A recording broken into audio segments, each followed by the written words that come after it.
کسی کے گھر میں دو چار پاگل ہیں, ان کو گاڑی کی چابی دے کے پڑوسیوں کے گھر پہ چڑھا دو, بھائی وہ تو پاگل ہے نا, کچھ بھی کر سکتے ہیں. پاگل کو آپ بھائی گھر سے نکال کے گن دے دو, 4-5 بندوں کو مار دے, بھائی وہ تو پاگل ہے. السلام علیکم ناظرین, آج جو گیسٹ ہمارے ساتھ اسٹوڈیو میں موجود ہیں ایڈوکیٹ سجاد الرحمان صاحب, ان سے آپ کا تعارف بھی کرواتے ہیں اور ان سے کچھ مزے کے سوالات پوچھتے ہیں. السلام علیکم سر. وعلیکم السلام.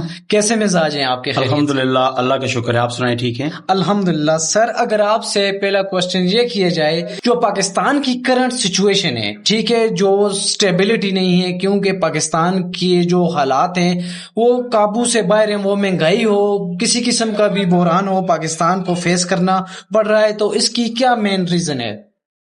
بہت شکریہ, آپ نے بہت ہی اچھا کوسچن کیا. اس وقت پاکستان کی جو سچویشن جاری ہے اس میں کافی سارے فیکٹرز ایسے ہیں کہ جن کو ٹھیک ہونے کی ضرورت ہے.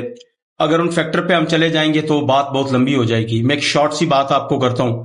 اگر پاکستان کی بات کریں تو یہاں پہ ود ویری ایکسکیوز پاکستانی کوئی بھی نہیں ہے. ہر شخص ایک پولیٹیکل پارٹی کا ایجنٹ ہے, کارندہ ہے, اور وہ اپنی پولیٹیکل پارٹی کو ڈیفینڈ کرنے کے لیے کافی حد تک کام کر رہا ہے. ہم سب کو ضرورت ہے کہ ہم پاکستانی بنیں, پاکستان کی اسٹیبلٹی کے لیے, پاکستان کے لیے بات کریں. اور یہ جو مہنگائی ہے, یہ جو کرپشن ہے, عام بندے سے لے کے اعلیٰ سطح تک کرپشن ہو رہی ہے. پاکستان کے ساتھ کوئی بھی سنسیئر نہیں ہے. ہر شخص اس در پہ ہے کہ پاکستان کو کیسے لوٹا جائے. ان سب پرابلم کو سالو کرنے کے لیے سب سے پہلا آپشن یہ ہے, سب سے پہلا پوائنٹ یہ کہ ہمیں پاکستانی بننا ہوگا. ہمیں کسی پولیٹیکل پارٹی کا حصہ نہیں بننا ہوگا. جب ہم پاکستانی بنیں گے, ہم پاکستان کے لیے سوچیں گے. یہ جو پولیٹیکل پارٹیز ہیں یہ کبھی غلط نہیں ہوتی, یہ آپ کا پولیٹیکل سسٹم ہے, اس کو رن کرنے کے لیے آتی ہیں. اب آیا کہ یہ عوام تک ہوتا ہے کہ وہ اپنی پولیٹیکل پارٹی کو اگر وہ رانگ وے میں جا رہی ہے تو اس کو روکے. اب یہاں پہ یہ ہوتا ہے کہ کوئی بندہ کسی پولیٹیکل پارٹی کا ورکر ہے, اس کی پولیٹیکل پارٹی اگر کوئی غلط کام کرتی ہے تو وہ اس کو ڈیفینڈ کرنے کے بجائے اس کے حق میں کھڑا ہو جاتا ہے. بالکل جی, آپ نے بولا کہ ہم پارٹی بیسس پہ ڈیوائیڈ ہو چکے ہیں. بے شک, جب تک ہم ایز اے پاکستانی اس قوم کے لیے کھڑے نہیں ہوں گے تو ہمارا یہی حال ہوگا. نہیں, آپ کی بات بالکل درست ہے. پارٹی جوائن کرنے میں کوئی ایشو نہیں ہے, آپ کسی پارٹی کا حصہ ہیں, یہ بالکل آپ کا رائٹ ہے. لیکن اگر آپ کی پارٹی کوئی انلیگل ایکٹیویٹی, کوئی غلط کام کر رہی ہے تو خدا را اس کو ڈیفینڈ نہ کریں. آپ اپنی پارٹی کے ساتھ کھڑے رہیں, آپ کی پارٹی ٹھیک کر رہی ہے اس کی حوصلہ افزائی کریں. لیکن اگر کوئی پارٹی غلط کام کر رہی ہے, پاکستان میں سب سے بڑا المیہ یہ کہ کوئی پارٹی جب غلط کام کرتی ہے تو اس کے ورکر آگے آگے کھڑے ہو جاتے ہیں کہ بھائی اس کے غلط کام کو نہیں مانتے. تو آئی تھنک یہ سب سے بڑا ایسا ایلیمنٹ ہے کہ جس کو پاکستان کو ٹھیک ہونے کے لیے اس ایلیمنٹ کو ٹھیک ہونا ضروری ہے. ایک عام شخص میں اور ایک وکیل میں کیا فرق ہوتا ہے؟ کیونکہ جو ہمارا معاشرہ ہے وہ اس چیز کو یہ سمجھتا ہے کہ ایک وکیل جو ہوتا ہے وہ ایک انسان سے بالا تر ہوتا ہے. بالا تر تو اللہ کی ذات ہے, لیکن یہ ہے کہ جو وکیل ہوتا ہے اس میں کچھ ایسی ایبلٹیز ہوتی ہیں. بے شک اگر پاکستان کے لائرز مجھے سن رہے ہیں تو وہ ایگری کریں گے اس بات سے. میں آپ کو ایک شارٹ سی اگزامپل دیتا ہوں. ہماری سوسائٹی میں ڈفرنٹ قسم کے لوگ ہوتے ہیں جو کرمنل نیچرز کے ہوتے ہیں, جو کوئی بھی ایسی انلیگل ایکٹیویٹی کر کے ہم لوگوں کے پاس آتے ہیں, چاہے وہ پراپرٹی میں ڈیل کرتے ہوں یا کسی بزنس میں ڈیل کرتے ہوں, یا اب وہ خود کو بڑا شاطر سمجھتے ہیں. اب وہ یہ سمجھتے ہیں کسی کے ساتھ ڈیلنگ کر رہے ہیں یا کوئی کرمنل ایکٹیویٹی کر رہے ہیں تو وہ اپنے آپ کو بڑا جینیس سمجھتے ہیں.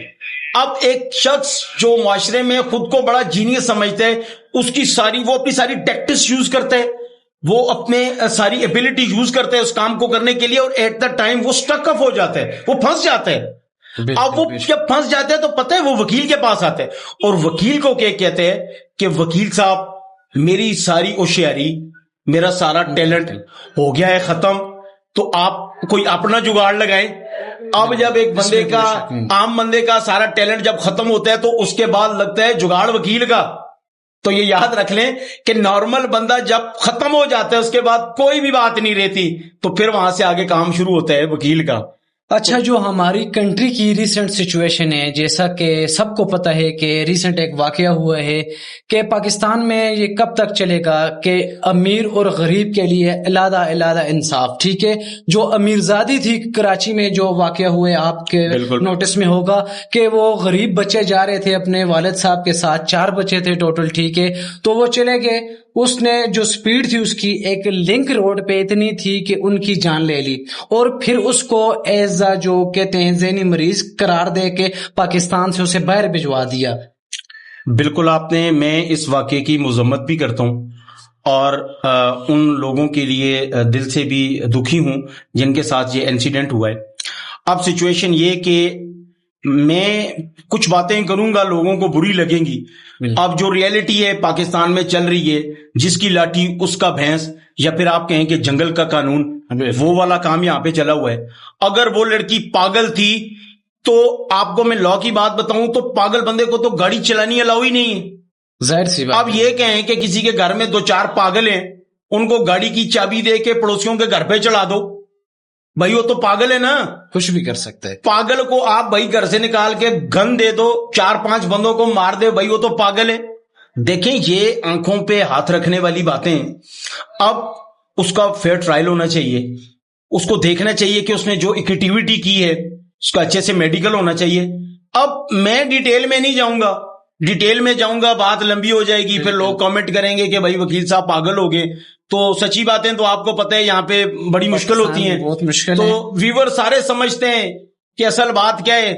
تو میرے بھائی مٹی پاؤ اور جانے دو جی، جو ہوتا ہے بس اللہ اللہ خیر سے. اللہ ہمارے کہنے سے اگر ملک ٹھیک ہوتا ہے تو ہم باتیں کر لیتے ہیں، تو بس آگے چلیں.